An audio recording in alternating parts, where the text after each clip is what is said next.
de aportes a los derechos humanos. ¿Nos puede especificar en qué? Por favor, si es tan amable. Tiene usted hasta 4 minutos, por favor. Ya estaba hecha la de Néstor. Ah, perdón, ya estaba, ¿no? Ya Sí, usted empezó, ¿no? Por favor. Bien. El papel de la CNDH en la promoción de los derechos humanos, pues obviamente es fundamental, es el órgano más importante para promover y difundir una cultura de los derechos humanos, una cultura de la legalidad en relación con los...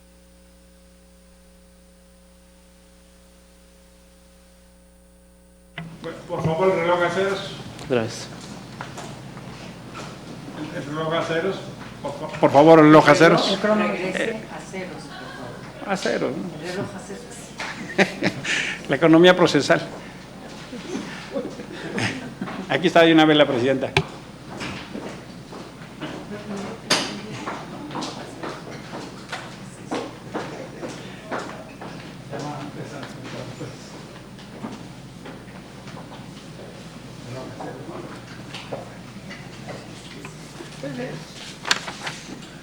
Listo. Muy bien, muchas maestro, gracias. por favor. Gracias. Sí, en relación con el papel de la CNDH, en relación con la promoción de los derechos humanos, digo que es fundamental. Se trata del principal organismo encargado de la materia en México y esta está encargada de promover una cultura del respeto a los derechos humanos, una cultura de la tolerancia, una cultura de la inclusión y una cultura de la paz en términos genéricos. En relación con la pregunta que me hace el senador Emilio Álvarez Aycaza, mi participación en la Comisión para la Revisión Integral del Marco Legal en el Estado de Hidalgo fue en términos de consultor o asesor del Congreso en su totalidad. Me explico. Este fue un organismo creado por el gobierno del Estado en el año 2014, que incluyó a distintos representantes de colegios de profesionistas. En su momento a mí me eligió el colegio al cual yo pertenecía para integrar y ser parte de este órgano, y bueno, estuve dentro de la comisión encargada de los temas de derecho constitucional y derechos humanos ahí en el Estado. ¿Qué aportes hemos tenido en la materia? Bueno, derivado de esta participación de la Corimale, como se le llamó, tuvimos la oportunidad de proponer varias reformas a la Constitución Política del Estado de Hidalgo, sobre todo una muy importante en materia de no discriminación y de lenguaje incluyente, que se propuso ante el Pleno del Congreso del Estado. Se hizo también una reforma a la Ley Orgánica Municipal para permitir que las autoridades municipales tuvieran facultades de sancionar a aquellos comercios, negocios o empresas que llevaran a cabo actos de discriminación. En el plano académico, he publicado algunos artículos, el más reciente en la revista Pro Personae de la Comisión de Derechos Humanos del Estado de Hidalgo, hablando sobre el tema de acceso a la justicia.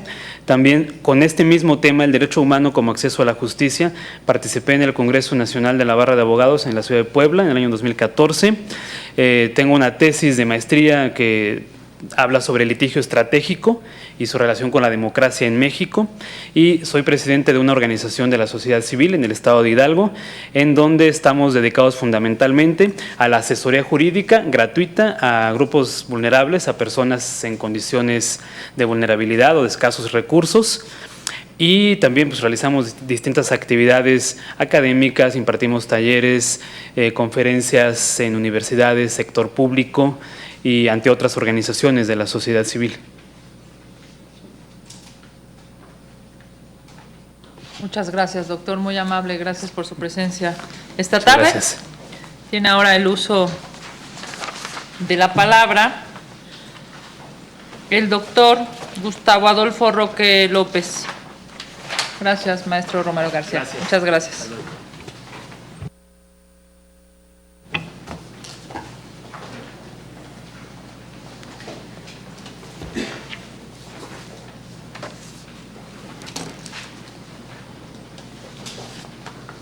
Adelante, doctor.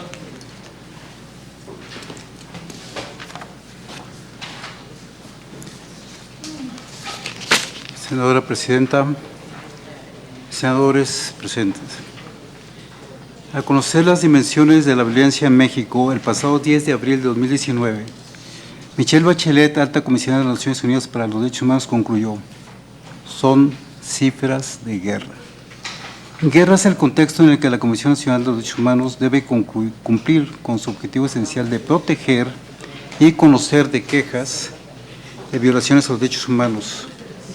He seguido con atención el proceso para la selección del titular de la CNDH, en particular sobre perfiles e idoneidad propuestos por la sociedad civil. Me permito complementar los requisitos, exigencias y retos propuestos sugiriendo que más que empatizar con las víctimas, sea una víctima más. Que haya sufrido, resistido y superado la violación de los derechos humanos por parte del Estado, que se materializa utilizando vacíos o imprecisiones en el marco legal, violando la ley en directo, o en la más violenta de las expresiones de la violación de los derechos humanos, utilizando la ley como un instrumento de control político. Que en los momentos más críticos haya padecido el silencio de la CNDH y a pesar de ello conserve la confianza en las instituciones. Que tenga el oficio político necesario para moverse eficazmente en la densa red que tejen los grupos de poder, de presión y de interés para debilitar a la sociedad civil, propiciando con ello que el Estado viole sistemáticamente los derechos humanos. Que dé voz a la mujer, principalmente a las víctimas del conflicto armado. Que escuche con atención el reclamo del más desprotegido, que tenga la sensibilidad para entender el sin futuro de los jóvenes, que extienda la mano a las Fuerzas Armadas cuando traigan consigo la paz. Que tenga la respuesta y no se pregunte por qué después de más de 4 décadas no ha sido posible sancionar la violación de los derechos humanos cometidos durante la Guerra Sucia. Que conozca el concepto de la fricción en la guerra, que el combate al narcotráfico se clasifica como guerra irregular o de 4ª generación, que según la doctrina militar de última generación, desarrollada por el ejército más bélico del mundo, este tipo de guerras se gana cuando las Fuerzas Armadas protegen efectivamente los derechos humanos de la población civil. Que no se hable de militarización sin tener presente que toda guerra se desarrolla en 6 etapas y se gana en la etapa 4 denominada estabilización, que consiste en obtener el apoyo y construir la confianza de la población para en la etapa final cesar el control militar, restituir el mando a la autoridad civil, electa legítimamente y retirar las Fuerzas Armadas del teatro de operaciones. Que reconozca que el origen último del conflicto que se vive en México es producto de la violación histórica y permanente no solo de los derechos civiles y políticos, sino también de los derechos económicos, sociales y culturales de los mexicanos, y que el detonante principal de la violencia ha sido la violación sistemática del derecho de igualdad ante la ley. Con la corrupción el Estado rompe estructuralmente el principio de isonomía. Que combate en forma irreductible la corrupción y tenga la destreza jurídica para generar a través del litigio nuevos criterios jurisprudenciales que favorezcan a la población denunciante.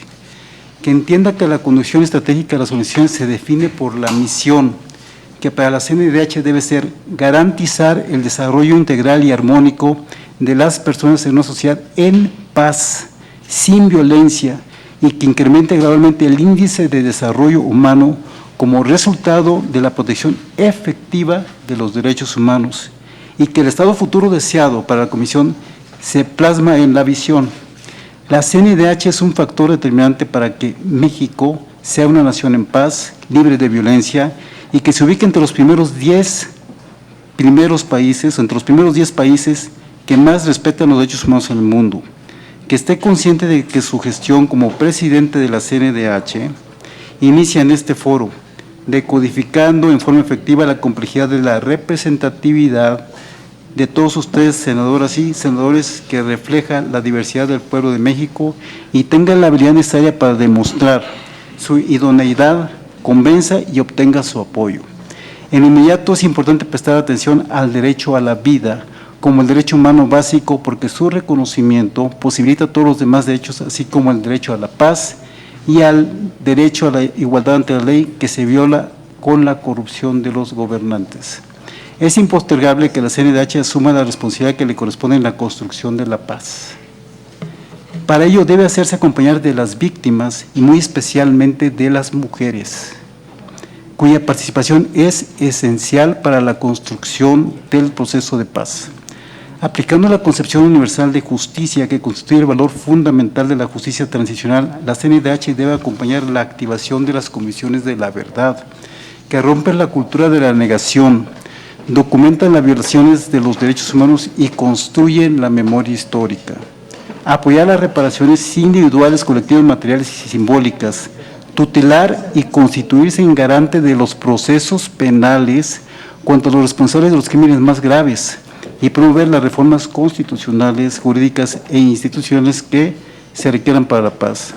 En la construcción de la paz, concluyo, la CNDH debe tener siempre presente que el análisis del contexto propuesto por la Oficina del Relator Especial sobre la promoción de la verdad, la justicia, la reparación y las garantías de no repetición de la ONU nos advierte que las condiciones políticas, sociales y jurídicas del país determinan lo que se puede hacer y cuándo. Muchas gracias, doctor. Si es tan amable, ese sonido es para votar. Le tomamos 5 minutos y regresamos para las preguntas. Muchas gracias.